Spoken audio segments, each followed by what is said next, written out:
डर का माहौल अभी अभी दर्द का माहौल बन चुका है। अडानी ने एनडीटीवी के 29.18% शेयर्स को खरीद लिया है। सुबह सुबह एनडीटीवी ने अडानी को लपेटते हुए कुछ ये छापा था। संध्या तक समाचार आ गए कि अडानी ने ही एनडीटीवी को छाप दिया है। रवीश कुमार दुख, दर्द, पीड़ा, वेदना, संताप, कष्ट, व्यथा सब में डूबे पड़े हैं और निधि राजदान कह रही हैं साला अभी तो हार्वर्ड में कटा था। वो दर्द, वो दुख, वो संताप जैसे तैसे हिंदुओं पर ब्लेम डालकर भूली थी, दोबारा से एनडीटीवी में काम करना प्रारंभ ही किया था कि अब एनडीटीवी में भी कट गया या फिर कहें एनडीटीवी का ही कट गया। तो चलिए आज बात करते हैं क्या हुआ, कैसे हुआ, आज की ताजा खबर में।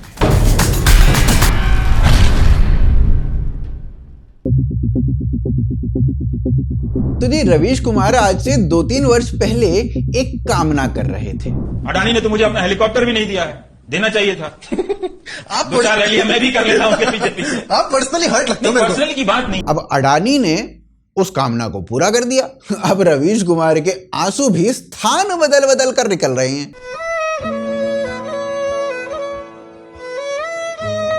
निधि और रवीश जी की कल की रात कुछ ऐसी बीती होगी। यही रात अंतिम, यही रात भारी। पर लोग मजे लेने में कोई कसर नहीं छोड़ रहे हैं। हम ही कहां छोड़ रहे हैं। साले कह रहे हैं कि रवीश जी अब यूट्यूब चैनल खोल लेंगे, यूट्यूब चैनल। अबे तुमने रवीश जी को सोनपरी समझा है क्या, या फिर ये भटूरे वाला समझा है? रवीश जी है वो, रवीश जी। उनके पास जितना टैलेंट है उतना कहीं नहीं मिलेगा। पटना में अभी पुलिस ने बच्चे कूट दिए तो उस पर उन्होंने शो किया जिसमें पहले 2 मिनट भाई साहब ने पटना के एडीएम को गरियाया। बहुत लपेटा भाई साहब, बहुत लपेटा। अगले 15 मिनट केंद्र सरकार को लपेटा। उसके उपरांत एक अननोन एंटिटी प्रशासन, उसे कौन संभाल रहा है वो नहीं पता, उसको प्रशासन को लपेटा। और मजाल है कि लालू के लौंडो और नीतीश कुमार पर इतनी सी आंच आ जाए। बस इसी प्रकार से उन्होंने स्वयं को गोदी मीडिया होने से बचाया। अब तुम कह रहे हो कि इस प्रकार के टैलेंट को यूट्यूब पर वेस्ट करेंगे? नहीं भाई, इससे पहले तो वो अपनी जान दे देंगे। भाई साहब मैंने जान ही बोला है, तुम कुछ और समझ रहे हो गंदे लोगों। पर यह परिस्थिति यहां तक पहुंची कैसे? क्योंकि प्रणय रॉय तो स्वयं कह रहे हैं कि उनसे बिना पूछे ही अडानी ने सारा खेला कर दिया। तो भाई इसके तार सीधा पहुंचते हैं 2009 में, तो हम भी सीधा चलते हैं 2009 में। रिलायंस ने या कहें मुकेश अंबानी ने अपनी एक दूसरी कंपनी खोली जिसका नाम था VCPL। मुकेश अंबानी ने रिलायंस से उठाकर 403 करोड़ 85 लाख रुपए VCPL को दे दिए। VCPL ने ये 403 करोड़ 85 लाख रुपए उठाकर बिना किसी ब्याज के, हिंदी में कहें तो बिना किसी इंटरेस्ट के, एनडीटीवी के ओनर राधिका रॉय अर्थात RR और प्रणय रॉय अर्थात PR की दूसरी company RRPR holding private limited को दे दिए। बदले में RRPR होल्डिंग ने कन्वर्टेबल स्टॉक वारंट्स दे दिए। अब ये साला कन्वर्टेबल स्टॉक वारंट क्या बवासीर है जिसने हमारे रवीश जी के पेचेस कर रखे हैं। तो भाई कन्वर्टेबल स्टॉक वारंट होता है एक प्रकार का बॉन्ड जो आपको ऑप्शन देता है कि आप इन बॉन्ड्स को वापस देकर कभी भी उक्त कंपनी के कॉमन स्टॉक्स परचेज कर सकते हैं। तो जी RRPR होल्डिंग ने अंबानी की VCPL को ये कन्वर्टेबल वारंट दे रखे थे। अब साला जब अंबानी को दे रखे थे तो ये साला अडानी कहां से आ गया बीच में? तो इसके लिए अधिक दूर जाने की जरूरत नहीं है। 23 अगस्त 2022 को अडानी ने अंबानी से VCPL खरीद ली 113 करोड़ में पूरे के पूरे 100% शेयर्स। VCPL को खरीदने के बाद अडानी ने चला मास्टर स्ट्रोक और VCPL खरीदते ही वो कन्वर्टेबल वारंट्स अब अडानी के पास आ गए। VCPL को खरीदने के उपरांत अडानी ने चला एक मास्टर स्ट्रोक और VCPL खरीदते ही वो जो कन्वर्टेबल वारंट्स थे उन्हें अडानी ने वापस कर दिया और उनके बदले में ले लिए क्या? Common stocks.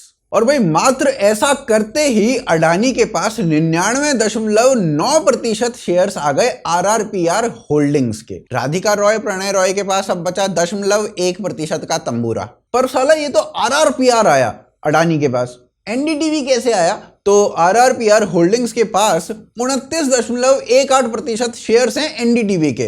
तो अब RRPR अडानी का तो उसका अर्थ है कि 29.18% एनडीटीवी भी अडानी का। तो दी आया समझ ये मास्टर स्ट्रोक।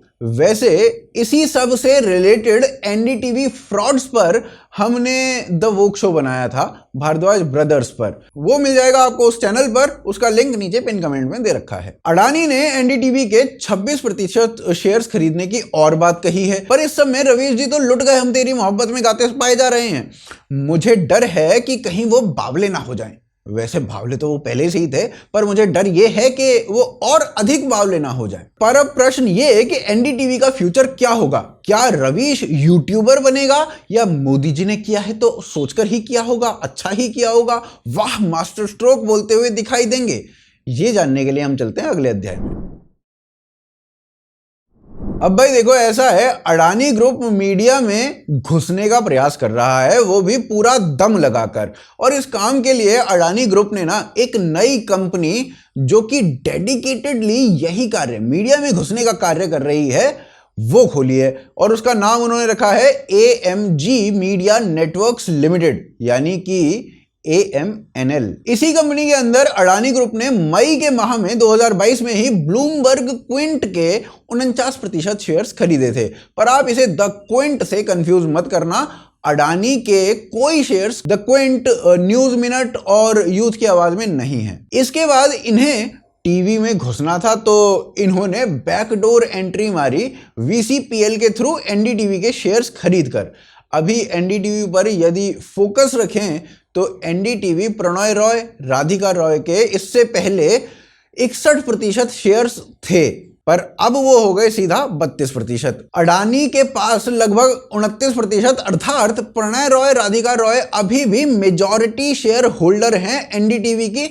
तो जैसा वो चाहेंगे एनडीटीवी वैसा फंक्शन करेगा। परंतु प्रॉब्लम कहां है? प्रॉब्लम है कि अडानी ने एनडीटीवी के 26% शेयर्स और खरीदने की इच्छा दिखाई है। हो सकता है कि अडानी को ये 26% राधिका रॉय, प्रणय रॉय ना दें, परंतु एक FII है, अर्थात फॉरेन इंस्टीट्यूशनल इन्वेस्टर है, जिसका नाम है LTS इन्वेस्टमेंट फंड्स। उसने लगभग 10% शेयर्स एनडीटीवी के खरीदे थे 2018 में, और ये वो कंपनी है जिसके पास 1.5% का अडानी ट्रांसमिशन का शेयर भी है। अब भाई अडानी इसे लपेट ले तो भी मेजॉरिटी शेयर होल्डर हो जाएगा, और बाकी के 16% भी इसी प्रकार से इधर उधर से जुगाड़ किए जा सकते हैं। तो हो सकता है कि रवीश जी वाह, मोदी जी वाह करते हुए दिख जाएं, या फिर ठिकाना बदलते हुए दिख जाएं। पर यहां पर की पॉइंट यह है कि अब एनडीटीवी पूर्णतः फंस चुकी है। अब जैसे एनडीटीवी ने कहा कि ये सब हमारे कॉन्सेंट के बिना हुआ, और इसके बाद अडानी अपनी डील खींच लेता है, तो 1 सेकंड के अंदर अंदर एनडीटीवी के शेयर्स जो हैं वो डूब जाएंगे। और यदि अडानी से डील कर ली तो फुद्दू तो भैया ऑलरेडी कट ही चुका है। और इस सब पर लोगों ने ना बड़े स्वाद लिए। कोई कह रहा है कि अब एनडीटीवी नरेंद्र दामोदर दास टीवी बन चुका है। तो विवेक अग्निहोत्री कह रहे हैं कि भाई मुझे तो यही नहीं पता था कि एक भारतीय एक पाकिस्तानी चैनल भी खरीद सकता है। कपिल सिब्बल ने कहा अब तो सही में डर का माहौल है, अब तो सब कुछ डूब चुका है। तो जी इस पूरे मुद्दे पर बड़े अजीब अजीब से रिएक्शंस आ रहे हैं। आशान्वित हूं कि आपको वीडियो अच्छी लगी होगी, जो मुद्दा था वो समझ में आया होगा। तो आप हमें सब्सक्राइब कर सकते हैं, वीडियो को शेयर कर सकते हैं, UPI एवं पेट्रियन के माध्यम से आप हमें सपोर्ट कर सकते हैं। आप देख रहे थे आज की ताज़ा खबर। जय हिंद, जय भारत।